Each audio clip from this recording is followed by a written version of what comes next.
And I flew into San Diego. And the neighborhood just didn't believe it. It was me.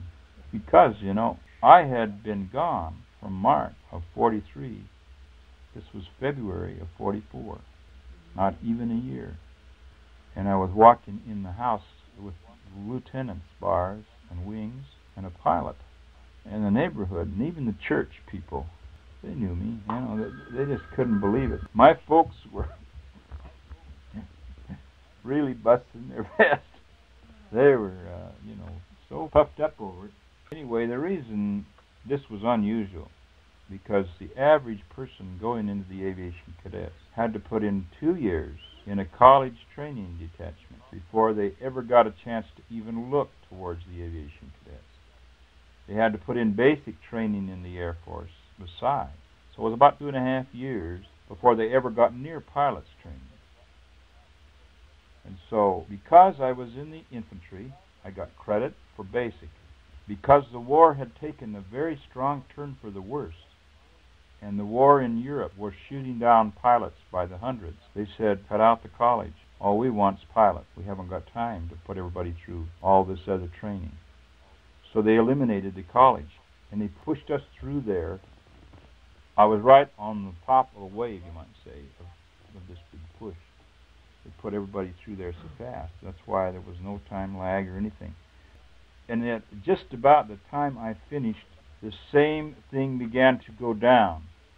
Because there were so many went through, all of a sudden they started washing out whole classes. Guys that were right in the beginning of pre-flight were cut off, not even given a chance to fly. And they just were broken-hearted, many of them. Some of them, you know, were very bitter over that, and they had reason to be, because they had this chance to fly and then they were cut off without a chance to do it. Many of them were probably much more qualified than I was.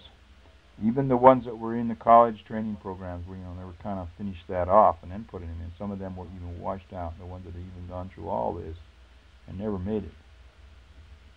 But for me to come home in less than a year with wings on just was unbelievable to most everybody in the city of San Diego that knew me. And, you know, it wasn't because I was smart. It was just luck and the fact that I hit it just right. We went on early. I think we had 2 weeks or a week, and we had to go back. And so I had to report to Liberal, Kansas, which is right out on the Panhandle, right north of the flat part of Texas. So we got out there, and it was still snowing, and we got in these old B-24s, and they'd been through the war, it looked like. They didn't have turrets in the front or anything. They had round nose. It was a B-24D. It just had a round glass nose on it, and you could get up there and ride. I remember the first time I looked up into there and I saw all these instruments for 4 engines. I looked up there and I thought, my word, I'll never learn anything about this thing. I'll never make it. And yet it was just such a sweet airplane. And you'd start down the runway and all 4 of those engines singing along together, and such a marvelous feel. And they stuck you right in the left seat right off. Boy, that's where you started and practically where you stayed. And if you weren't in left seat, you're standing up between them. And the other guy that was in your place was another pilot that was learning. And the instructor stuck in the right seat. And that's where he rode all the time, so I always could hear good. I was always in the left seat, see. I was becoming an airtrain commander. And as soon as we'd take off, why, he'd start hollering stuff at you. And of course, by this time, we were drilled into our heads the emergency things, and he'd reach up and he'd just take a hold of one of the engines and pull the throttle back, and the airplane would just yaw around. And here you were out on the flats. It was flat country out in there.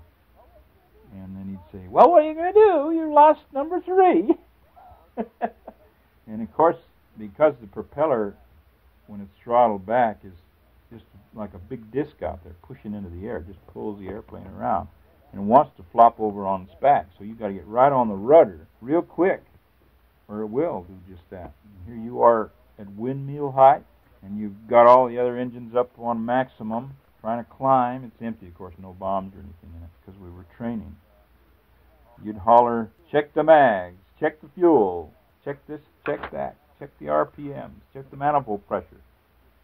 You know, we go through a checklist. And the guy would say, okay, and you should do it right. And then he'd give you back your engine, or else you'd get up and pull back on another one on the same side. Now you're really critical, because it's all you can do to hold it. In fact, one pilot can't do it with two engines out, just windmilling. You'd hold it as long as you could, and then you'd yell, feather it, and then he'd reach up and say, no, and then finally you wouldn't feather it because he wouldn't dare. And both of us would go in. We might have trouble on the other engines because we'd be putting them through quite a bit of strain. And if you couldn't hold it, you'd say, get on that rudder and help me, you fool! Okay, whatever you say, you know, and he'd get on there. But you had to prove you were a pilot and you were in charge of that airplane. There was no time to be milk a toast or anything, you know. And all the time you could see these windmills drifting by. And they were only 100 feet high, you know, and you're just right down on the deck. And there's a lot of snow out in there. I remember seeing that snow country. It's all you can do to get the wheels up, and here he's pulling back engines, you know. And then the colonel would wake up in the morning and he'd say, snow would be stacked on the side of the building. It never stacked up. It's always blowing so much. It would stack up. The colonel would be snowing like a blizzard out there, and he'd say, wonderful weather, everybody up. So out we'd go and get in our airplanes and knock off the snow and take off right in the middle of blizzard.